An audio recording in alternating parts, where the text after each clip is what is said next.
Matagumpay na naaresto ng mga tauhan ng San Pedro Component City Police Station ang isang street-level individual sa ikinasang buy-bust operation na nasabing istasyon.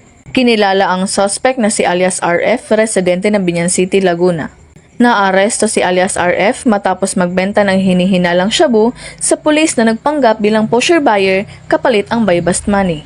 Nakumpiska mula sa suspect ang 2 pirasong small heat-sealed transparent plastic sachet na naglalaman ng hinihinalang shabu na may bigat na humigit kumulang 43 gramo at may standard drug price na aabot sa 292,400 pesos.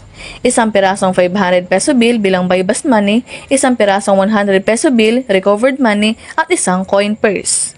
Kasalukuyang nasa custody ng San Pedro Component City Police Station ang suspect na nahaharap sa kasong paglabag sa Republic Act 9165 o Comprehensive Dangerous Drugs Act of 2002. Patuloy sa pagkilos at mas pinaigting pa ng Laguna PNP ang mga operasyon laban sa ilegal na droga upang matiyak na hindi malululong ang mamamayan ng Laguna sa bawal na gamot, lalong higit ang mga kabataan.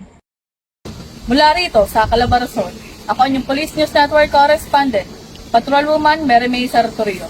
Alagad na batas, tagataguyod ng Balitang Polis.